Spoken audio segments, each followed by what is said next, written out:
welcome to 2021 and welcome to Optimal Timelines. I am your guide, Sean Collins, and helping you to connect to your optimal future timeline. So this is going to be your tarot readings for January 2021, and this is going to be for tarot readings for your North Node by sign and house. So this is not a reading for your sun sign, moon sign, or ascendant, but for your North Node. Now, for anyone who's not familiar with your North Node, basically it is the reason why you incarnated and were born on this earth. It's the things you need to learn, the things you need to experience in order to have your most optimal, best life. In the description box below, there's going to be a link where I have a video explaining the North Node and how to find it. And I want you to watch two videos. Basically, you should watch the video for your North Node sign and also for your North Node house, because that'll give you the most complete picture. Anyway, thanks so much everyone for all your support and helping me grow the channel. Your likes and subscribes are deeply, deeply appreciated. And let's go make this year a great year. And despite of what's going on, and we're going to connect to our most optimal timeline. Thanks, many blessings. Hello everyone, and welcome to January 2021. This is your tarot reading for those with the North Node in Pisces and or North Node in the 12th house. Well, as always, I'm going to connect to the energies and then we can start. I call upon my spirit guides and guardians and the wisdom of my ancestors to bring forth the information that's true and correct for those with their North Node in Pisces and or the 12th house. That it may bring them the most beautiful, happy life possible and set them on their most optimal timeline. So may it be. Okay, we're going to get a good shuffle and then we can start. So, January 2021, those with North Node in Pisces and or the 12th house.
Okay, North Node in Pisces or the 12th house.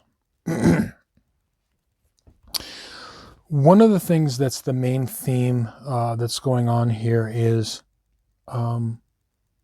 many of you are, what I'm seeing is like really concerned or even overly concerned with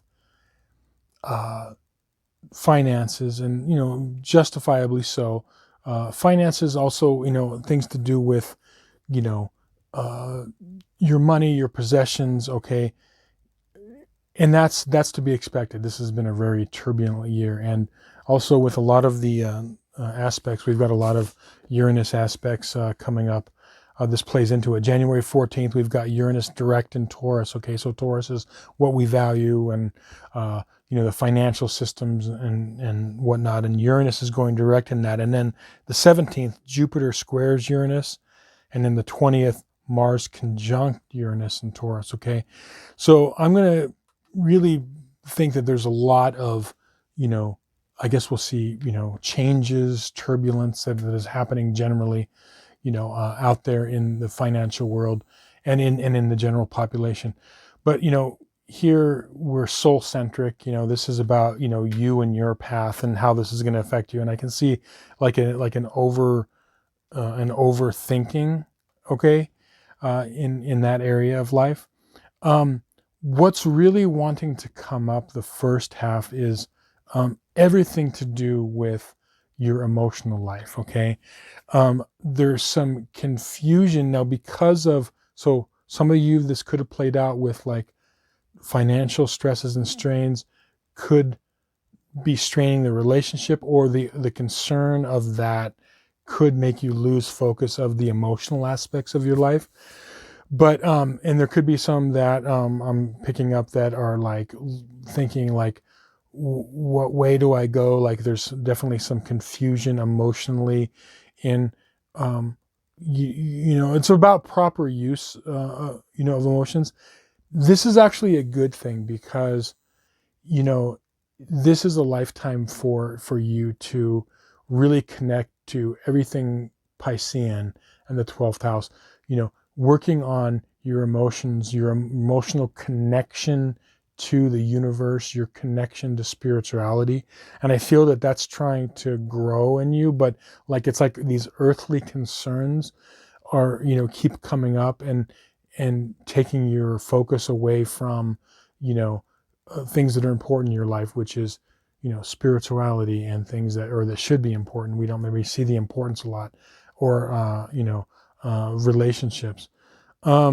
I do see also that there's an information, or, you know, information that's coming in about, maybe an overindulgence in things in life. And that could be in everything from partying and substances to also maybe, um, even in our relationships, like just overdoing it, you know, emotionally.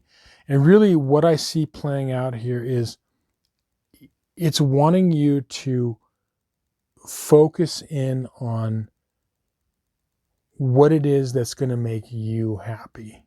Okay. And the way you find that is not being distracted. So there's a lot of distractions around, beginning with the whole like financial thing to emotional turbulence going on. And um, how you would do that is you would ask yourself at any point in time, for example, a situation happens and you're trying to figure out where to go. It would really be in your best interest if you always asked yourself this question many times throughout the day and every day. How do I really feel about this? Like, not what I think about it, because again, with your North Node in Pisces or the 12th house, that means your South Node's in Virgo. So there could be a tendency to like overthink things, or, you know, that whole like 6th house Mercury thing is like the trickster, and so our mind could actually work against us. But so ask yourself this question, like just seriously stop, say like, okay, this situation happened, and you say, take a deep breath, and you say, how do I feel about this?